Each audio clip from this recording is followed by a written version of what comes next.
All right, we're gonna start with quantum factoring. And this is gonna be an introduction and overview of where we're headed. Um, we're gonna develop more of the quantum computing aspect of this problem in the following lectures.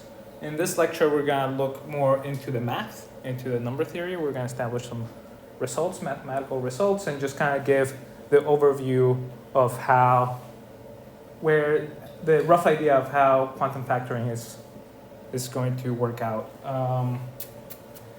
And yeah, just motivating what we're gonna do. And this is gonna lead us to two things. Quantum Fourier transform. This is one particular routine that we need for the quantum factoring. And then the other routine is called phase estimation. And a unitary matrix is essentially figuring out the eigenvalues of a unitary matrix. The eigenvalues of a unitary matrix are going to lie in the unit circle in the complex plane. So it's just going to be e to the I theta, where theta is the phase. So you want to figure out what the theta is.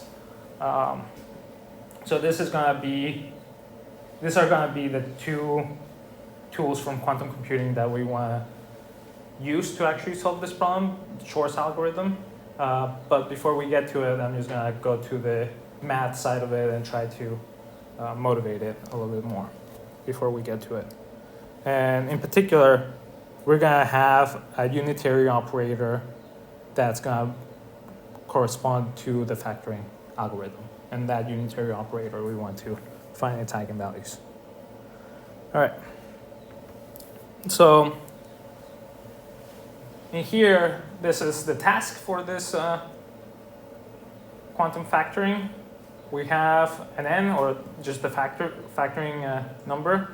We have an integer n, and we want to find the prime factors. And the fundamental theorem of arithmetic says that every integer has a unique prime factorization, where pi are the prime numbers, and alpha I are the exponents, and there's just some numbers greater than n. And this is, I expect that most of you are familiar with something like this, or you believe in your heart. And the idea here is that we're given the n, and we want to figure out what the pi's are, and the exponents. So this is what we're trying to do. And I guess the motivation for trying to do this, as probably most of you are familiar, is for encryption algorithms. This is a very difficult task that takes a lot of computational power. So if you have a very large prime, then it's going to be hard to decode the encryption. So this is part of the motivation of trying to factor numbers. So I want to look at the naive algorithm of factoring a number, which is just trying all the numbers and trying to divide. So if I have n, I try to divide by 2. If that doesn't work, I try to divide by 3. If that doesn't work, what's the next number I try to divide by? 5. I just need to divide by the prime numbers. So, but in here, the naive thing, I'm just going to divide by everything. But in here, we have n. And then to write n, we actually want to write it base 2. So I want to write n as b0 plus b1 squared times 2 to the 1 plus b2 squared 2 times 2 to the square, and then plus bl 2 to the l. So the number of inputs we need to represent a number n is going to be of order log 2 to the n. So for a number n, the input is going to be this number of bits. And the complexity of our algorithm is based on the size of the input. So the input here is L bits, and it's going to be of order log base 2 of n. So that's the number of bits we need to represent. And in here, if I'm just doing the naive approach of trying to divide everything from 1 through square root of n, or even if we wanted to do 1 through n, then I need to check n, square root of n numbers, which is going to be square root of 2 to the L, and that means that I'm checking 2 to the L over 2 numbers. So, or I'm doing 2 to the L operations. So here, this is that we get that the complexity is going to be exponential on the number of inputs. So this is our benchmark, and this is the most naive thing. Does that make sense? Yeah. Is it just root 2 to the L because 2 to the L is just like the biggest part of the number? Yeah, roughly. I think technically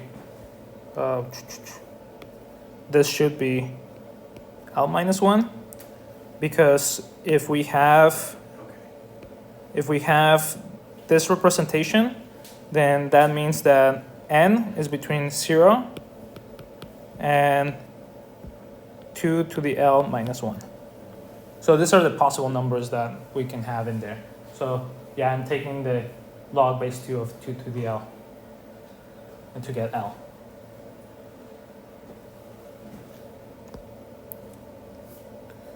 And this is the quantum algorithm that we're going to implement. And these are different steps, and we will look at the complexity. So the first step is going to be the same, try to divide by 2. If it's even, we found a factor. And the complexity is just complexity of size 1, we just need one operation. It's fixed, it doesn't scale with the size of the input. Next, we try to determine if n is of this form. It's just the power of a number to a to the b. And there's a specific algorithm to try to figure out if this is the case. If this is a special case, then we can actually just do a classical algorithm to figure out if this is true or not. So we're getting rid of certain cases. The first case is that it's even. The second case is that it's of this form. And then now we move on to the quantum algorithm. And for the quantum algorithm, we choose an x less than or equal to n minus 1. And this is just a big overview. We'll dive deeper into all the aspects. I just want to give you a big picture of what's going to happen. So we're going to choose an x randomly between less than n minus 1.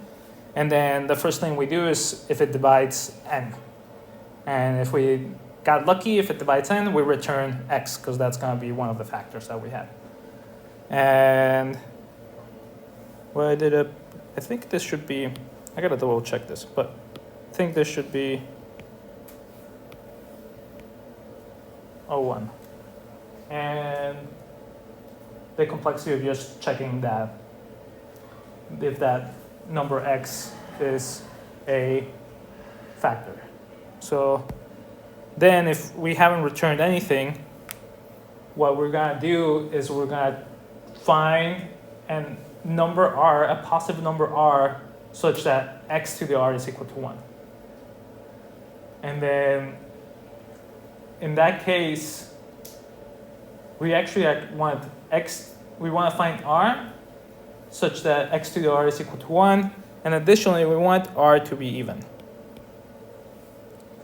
to move on with the algorithm. If r is not even, then the algorithm fails. And r depends on x. So we chose x wrong. We got unlucky in our choice of x. So, but we'll show that to actually find r, this is going to be the complexity, and the probability of success is going to be high. So it's going to be non-trivial probability of success of finding an r that's even.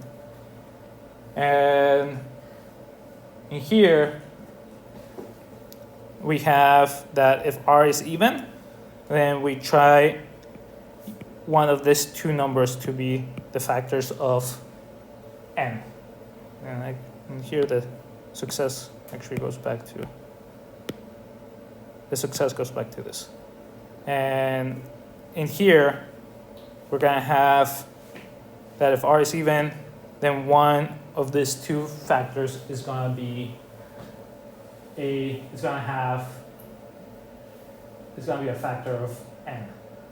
So this is the rough idea of how it works, and the complexity of checking this, I think it's also just n at this point, 1.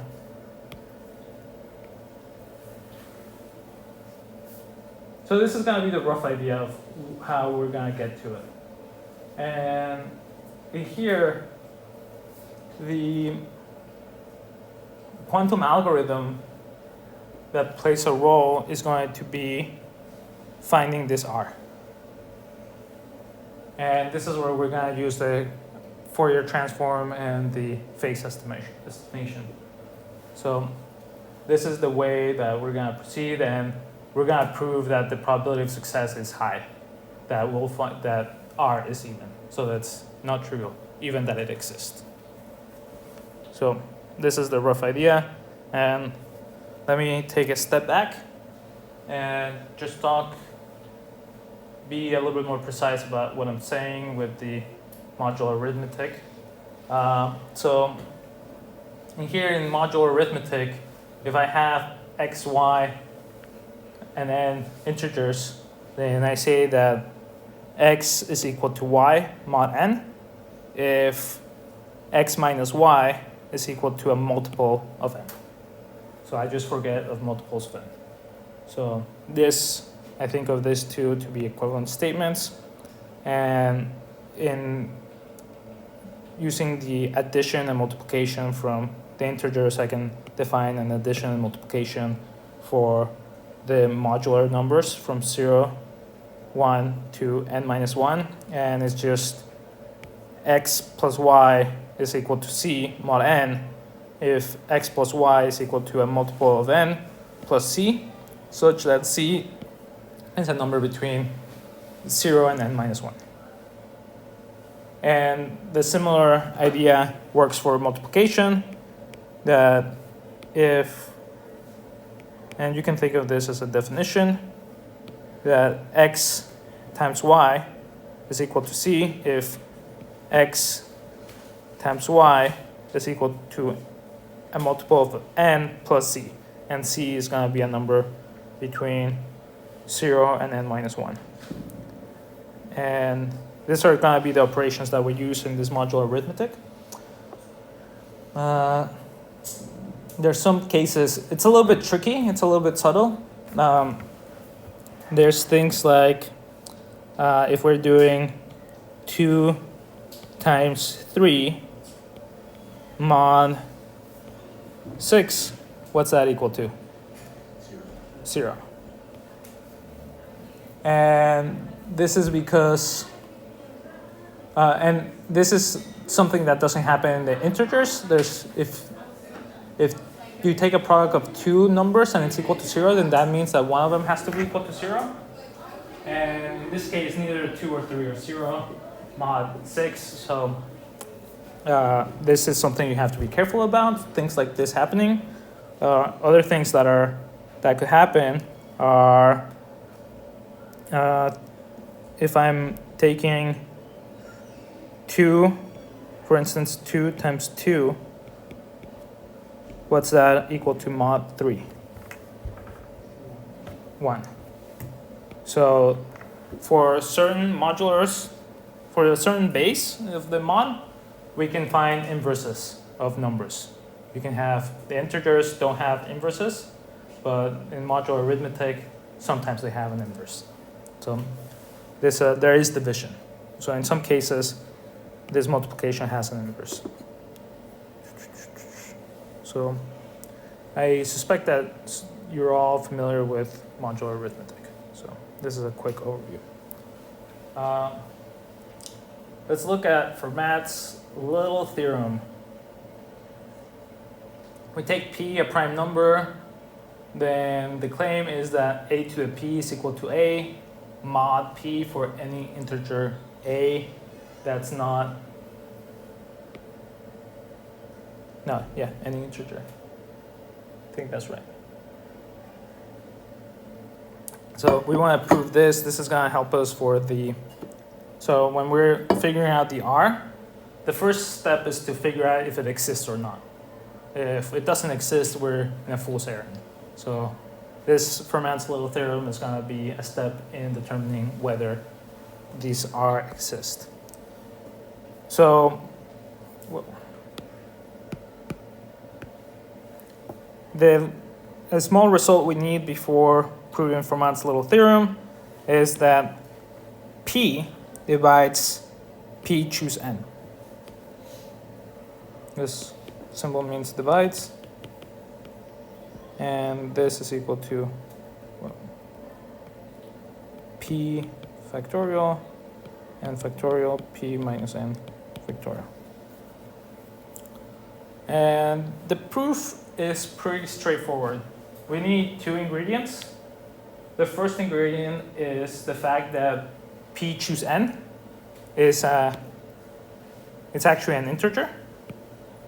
From the definition, this definition is not clear that it's an integer, but using the Pascal triangle rule, you can prove it by induction that it's going to be an integer, because if these two are integers, then the sum is an integer. Or you can go through a combinatorial argument that the P choose N has a combinatorial interpretation, so it must be a number. So that's the first thing that's an integer. Then the second thing is, using the definition, we do an expansion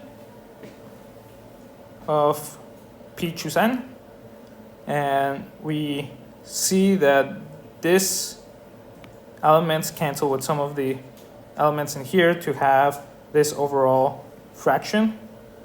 And in here, we note that 1 cannot, or 1 doesn't affect anything.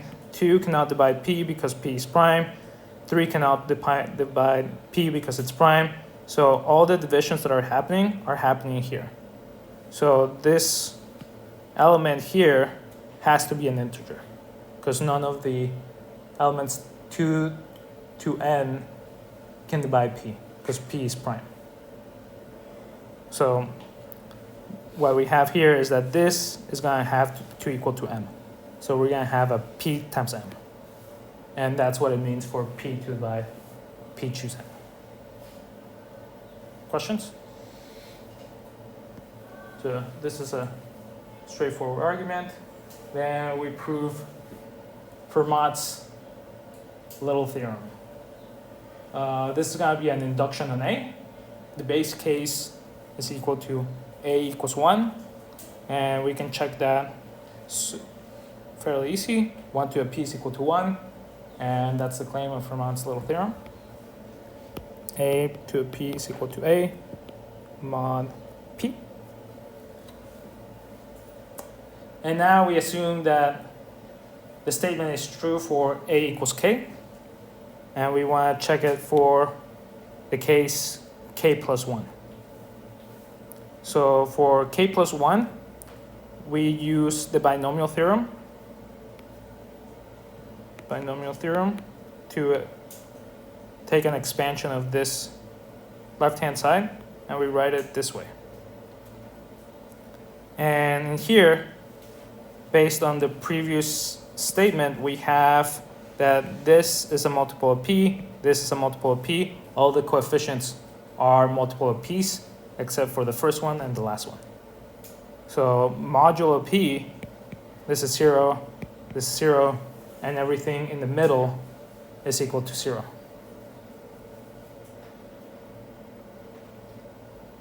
Does that make sense? And so in the end, since everything in the middle is equal to 0 mod P, then we have that this is equal to K to a P plus 1. And then this is from the lemma. And then now from the induction hypothesis, we have that K to the P is equal to K modulo P. So we just write that, and 1 is equal to 1 mod P. And so we have that K plus 1 to a P is equal to K plus 1. So we have Fermat's little theorem. Questions?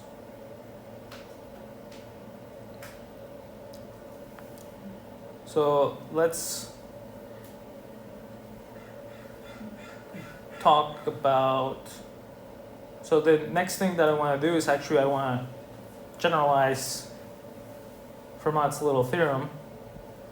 In here, what I want to do to generalize it is change this to p, change this p to any integer. Because at the end of the day, the integer that we're going to try to factorize is going to land here. So at this point, this is not telling us anything because this only works for prime numbers. We want a version of this statement that works for any number. And this is what we're going to leverage to do the quantum algorithm. So in here, I need some, in here, I'm actually going to introduce some other things that if we have this fact that if x and y are integers, there exist other integers m and n such that the linear combination mx plus ny is equal to the GCD, greatest common divisor of x and y. This is follows from the Euclidean algorithm. This is greatest.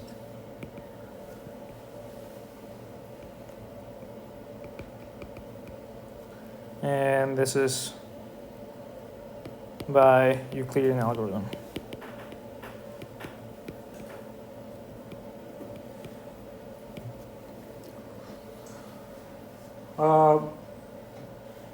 So I suspect that everyone's familiar with GCD, and maybe not so much with the Euclidean algorithm. Maybe you've seen it before, but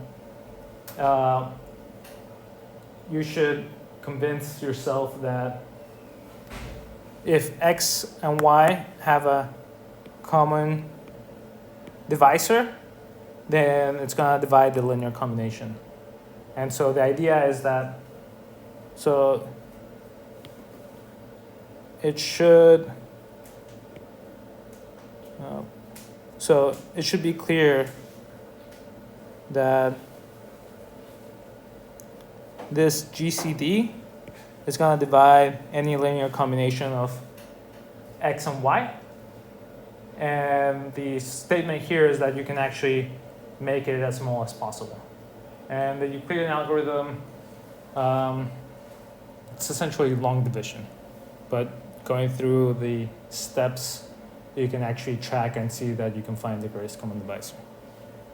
But we'll just take it as a fact that we can, if we have x and y, then we can find a linear combination that's equal to a GCD. And using this fact, then we can have a different version of Fermat's little theorem, where if A is not equal to 0 mod P, then we have that the GCD, bless you, of A and P, since P is prime, is going to be equal to 1. The greatest common divisor is going to be 1.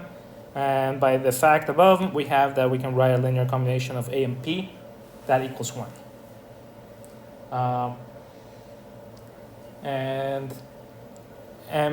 So that means that if we write this mod P, this equals to 0 mod P, and we have that MA is equal to 1, so that M is going to be the inverse of A, and this means that we have, so we have that, this implies that M is equal to A inverse mod P, and we had from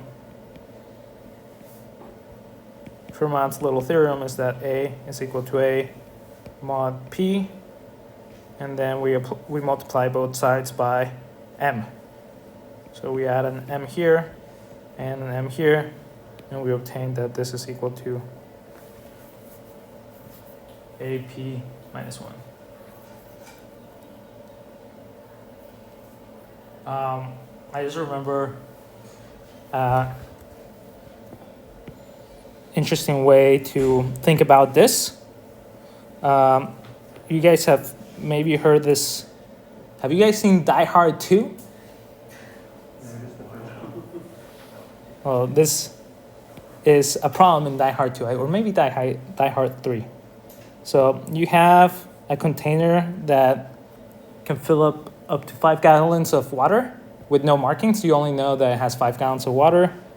And you have a container with 3 gallons of water that can hold 3 gallons of water and no markings.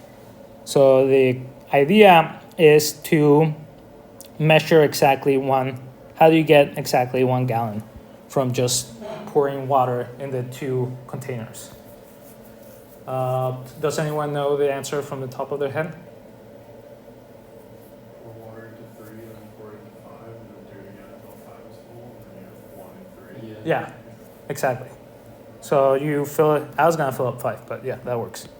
So you fill up 3, and then so you're gonna have this, and it's full of 3, and then you add it here, and you have 3, and then so you have 3 in here, and then you add 3 more here, and then it's gonna go up to 5, and then there's gonna be 1 remaining here.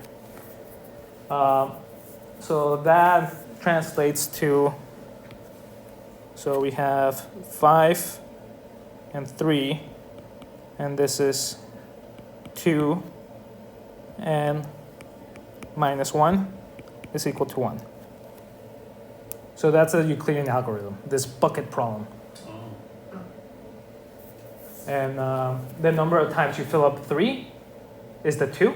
You filled it up twice. And minus 1 is how you were taking away water from 3. How many times you used it to take, how many times it filled up before you stopped.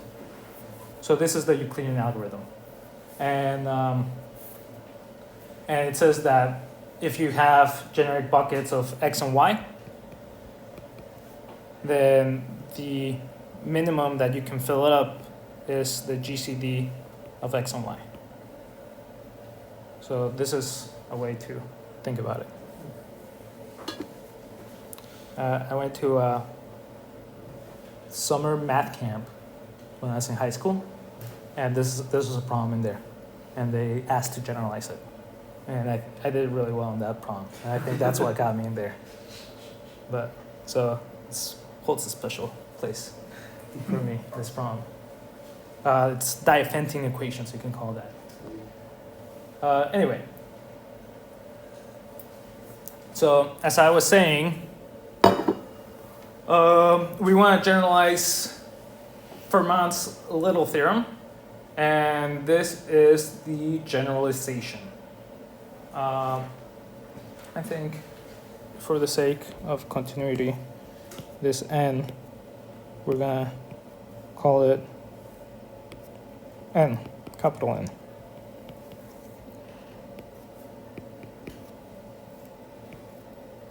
So in here, the claim is that if the GCD of A and N is 1, this condition is A and N are coprime. If they have no common factors, then we have that A to the phi n is equal to 1. And here, phi n is defined to be the number of positive integers x less than n such that x and n are coprime. Should there be a mod n? Where? Yes. I erased it because I wanted to change it to capital N. So in here, the idea is that this n is going to be the n that we want to factor. And this is going to be the version of the Fermat's little theorem that we want.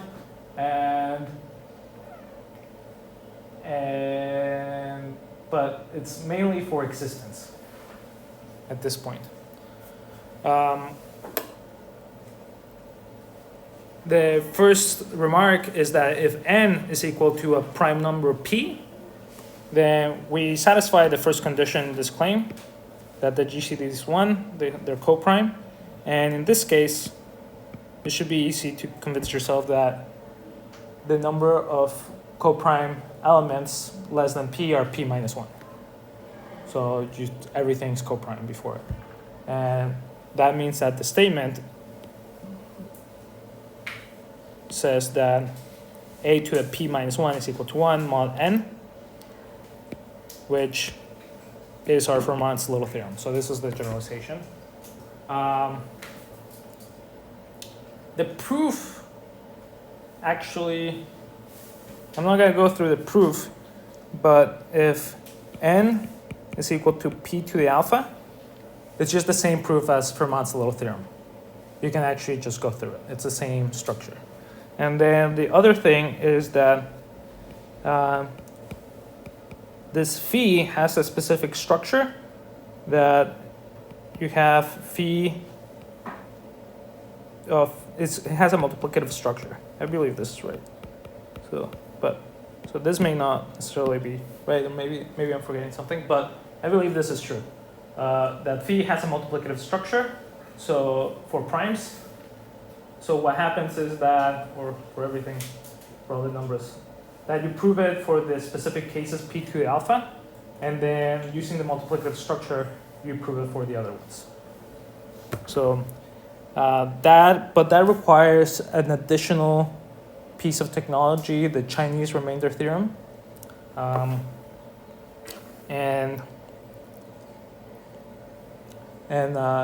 so I may talk about it later, but I'm not so sure.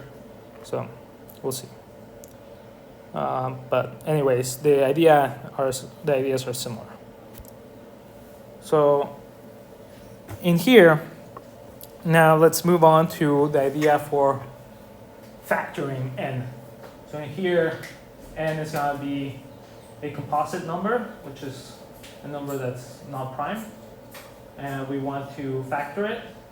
And so what you want to do is that you want to find a number x between 1 and n minus 1 such that x squared is equal to 1 mod n. So if you can do this, then you're going to have a number that has a common factor as n.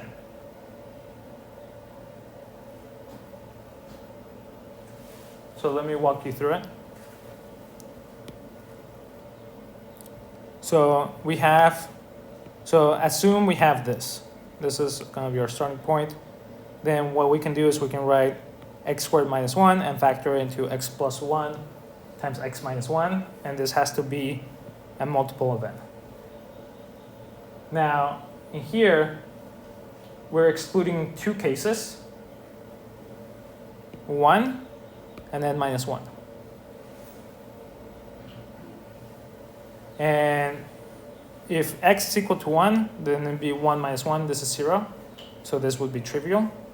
And if x is equal to n minus 1, then x plus 1 would be n, and this would be trivial. So we're working in the region where it's greater than 1 and less than n minus 1. So in this case, if what we're going to have is that one of these terms is going to have a common factor with n, which is not going to be equal to n, especially since it's less than n. So they're going to have a common factor in n. So you have that one of these numbers is going to have a common factor. And then you run the Euclidean algorithm to find the common factor. And that's going to be a factor of n, a non-trivial factor of n. So and again, the idea here is going to be that this identity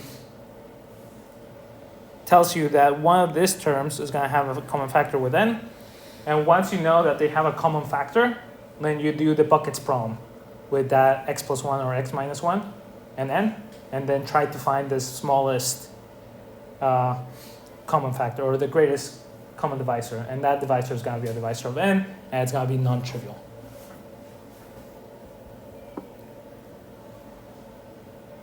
So, but in here, this is really the goal now, to have x squared is equal to 1, mod n. And n is going to be the number that we're trying to factor. So now, let me define this number r. And here, if we take y and n, which are coprime, then the order of y, I want to say this, modulo n is a positive integer r, so that y to the r is equal to 1. So you're just going to keep taking higher and higher exponents of, well, higher and higher exponents of y until you get back to 1. And in here, how do we know that if I keep taking higher and higher exponents, I'm going to get back to 1? I guess the question is, don't look.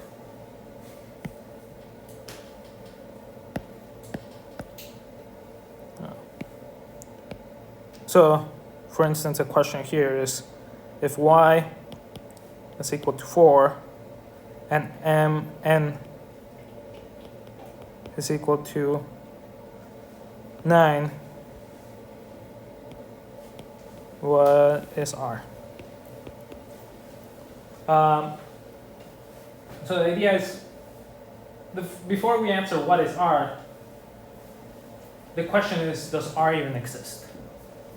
So in this particular case, you would take 4 to the, and this is greater than or equal to 1.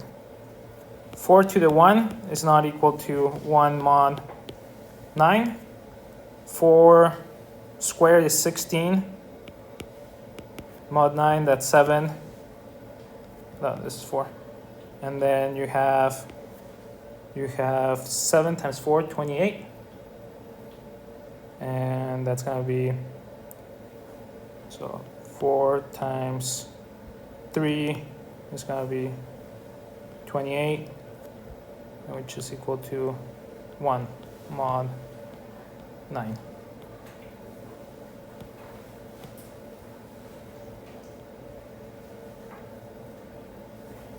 Right?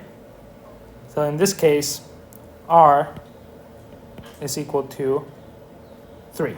If you take the third power of 4, you're going to get back to 1. So you want to do this process and you want to find this r. And in here, if you can find this r, and additionally, if r is even, then you can set x is equal to y to the r over 2. And then you have x squared is equal to 1 mod n. And then you have that you have that either GCD of x plus 1 n or GCD x minus 1 n is going to be a non-trivial factor of n. So you found a factor of n if you find the r, an even r, such that y to the r is equal to 1. If you find the order of y. So the question now is finding the order of r, and in here we know that it exists since we have the result of the generalized Fermat's little theorem, that y to the phi n is equal to 1. So that tells you that you're going to look up to phi n, but that's not the smallest one. And r could be other numbers that divide phi n. So in here, phi n is giving us an upper bound, and it's telling us that it exists. And in here, we already said what mod, that here r is equal to 3. what's phi n?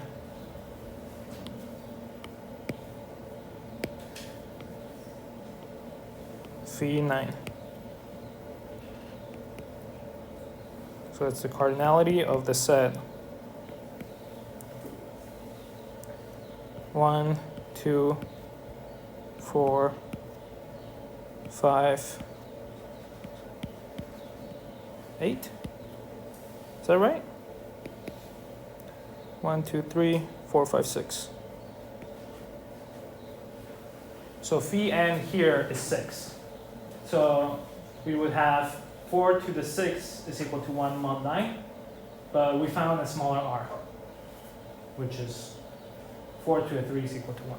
And we have that this r3 has to divide phi n. And this is important because if it was just phi to the n, then the r would be independent of y. But here, r depends on y. Because phi to the n is independent of y, but we actually want r to be dependent on y so that if we try different y's, we could get different attempts at factoring. We could get different x squares minus 1. And in particular, we want an r that is even. And if it was just phi to the n, and if that wasn't even, then we would be out of luck. Or I guess if phi to the n is not even, then we are out of luck because r has to divide phi n. So never mind. But in any case, I think it's important that we want r to depend on y. And so this is a claim that we want to work towards. And this is going to be our quantum algorithm. This is what our quantum algorithm is going to rely on. We're going to have qubits. Y is going to be a basis of the qubits, where in here we're going to do n is equal to 2 to the n. And it's going to be a number between 0 and n minus 1. And we introduce this operator u, which maps y to x times y. And you can add x. And the claim here is that this operator is unitary, and there exist vectors that are eigenvectors with this eigenvalue, the face, which is has modulus 1, and the face is s over r, where r is the order of x mod n. So in here, the idea is that we're going to introduce this unitary operator, and we're going to figure out what are their eigenvalues, and we're going to estimate r. And through this procedure, we're going to figure out r, and then we're going to do the x squared minus 1 trick to find a factor. So this is going to be the nuts and bolts, or the thing powering the factoring algorithm, that we have this unitary operator, and we're trying to find its eigenvalues, its faces. We're going to estimate them. Questions?